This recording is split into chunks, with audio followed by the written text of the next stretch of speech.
Kisah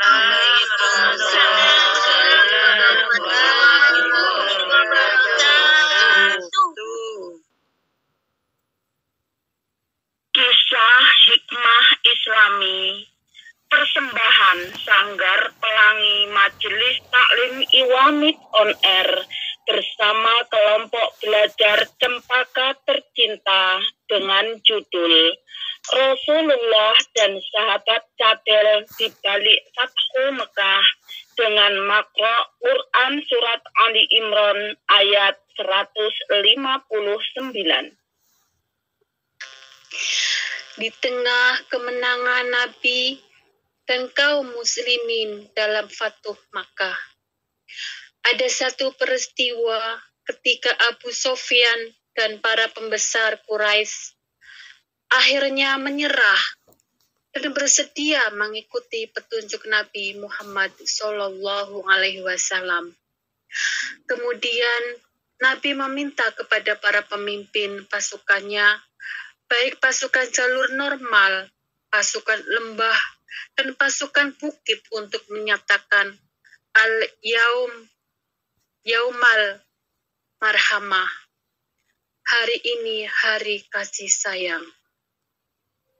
Namun, salah seorang sahabat Nabi berteriak, Yaumal Malhamah. Hari ini adalah hari pertumpahan darah. Atas pernyataan dari sahabat Nabi tersebut, penduduk Mekah kembali diselimuti ketakutan.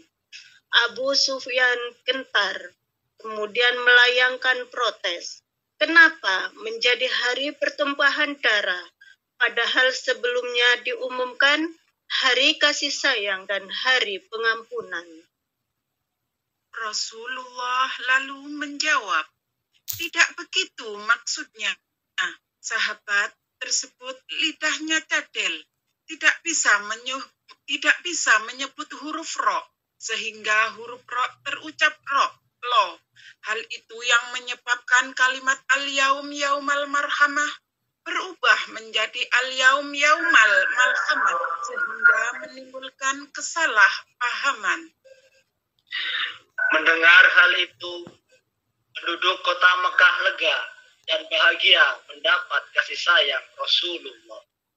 Mereka berbondong-bondong masuk Islam atas kasih sayang tersebut, karena mereka sendiri tidak menyangka bakal mendapat perlakuan sebaliknya.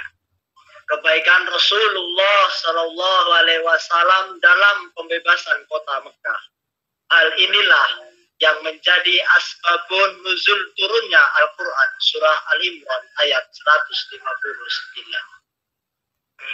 A'udzu billahi minasyaitonir rajim. Bismillahirrahmanirrahim. Wa bima rahmatin minallahi linta lahum. Walau kunta faddan ghalidhal qalbi lam faddu min hawlik. Fa'fu anhum wastaghfir lahum wa syawirhum fil amr. Fa iza azamta fatawakkal 'ala Allah. Innallaha yuhibbul mutawakkilin. Maka disebabkan rahmat dari Allah lah kamu berlaku lemah lembut terhadap mereka. Sekiranya kamu bersikap keras lagi berhati kasar, tentulah mereka menjauhkan diri dari sekelilingmu. Karena itu, maafkanlah mereka, mohonkanlah ampunan bagi mereka, dan bermusyawaratlah dengan mereka dalam urusan itu. Kemudian, apabila kamu telah membulatkan tekad, maka bertawakallah kepada Allah. Sesungguhnya Allah menyukai orang-orang yang bertawakal kepadanya. Quran Surah Ali Imran ayat 159. Kilas Fathu Makkah.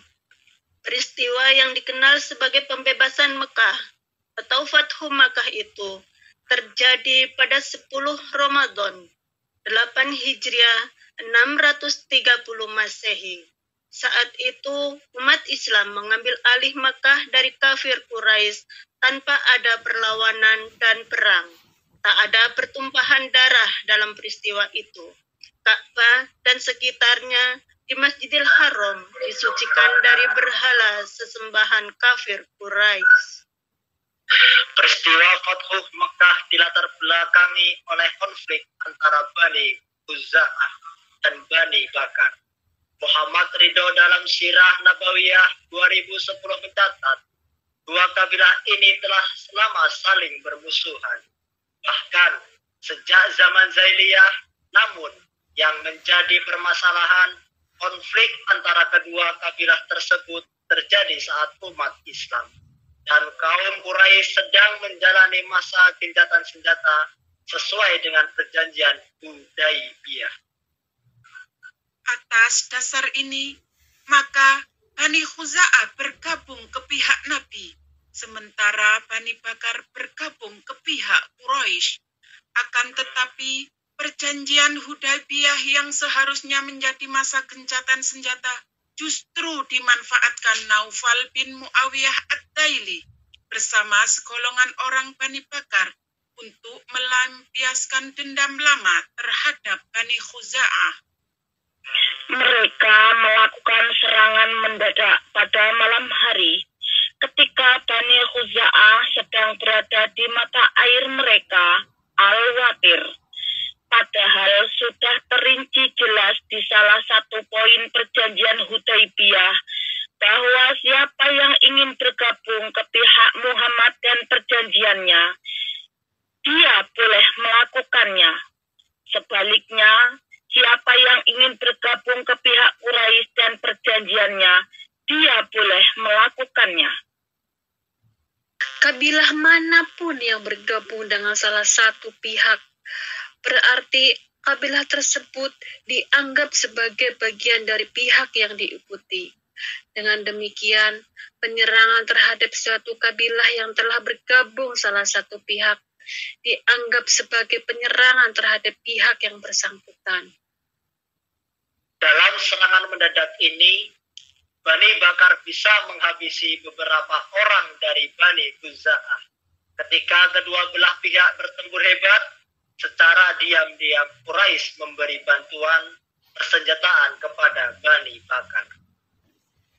Bantuan yang diberikan oleh suku Quraisy ini merupakan kesalahan fatal yang tidak dapat ditolerir dan telah melanggar perjanjian. Naufal beserta gerombolannya berhasil mendesak Bani Khuza'ah hingga ke tanah suci.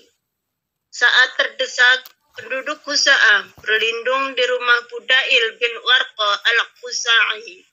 Pada saat yang sama, Amr bin Salim al-Khuza'i cepat-cepat pergi ke Madinah untuk menemui Rasulullah.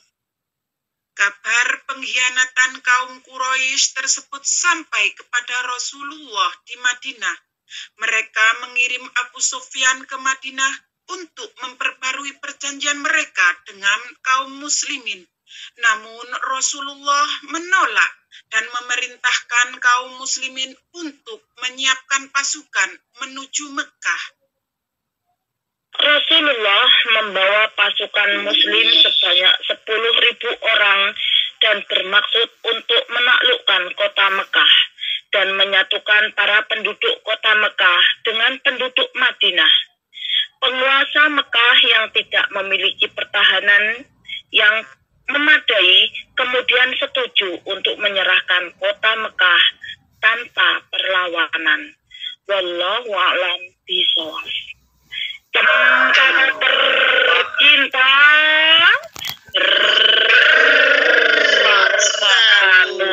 kami tidak boleh tidak untuk berjanji. Allahu akhiran. Wassalamualaikum warahmatullahi wabarakatuh. Waalaikumsalam warahmatullahi wabarakatuh.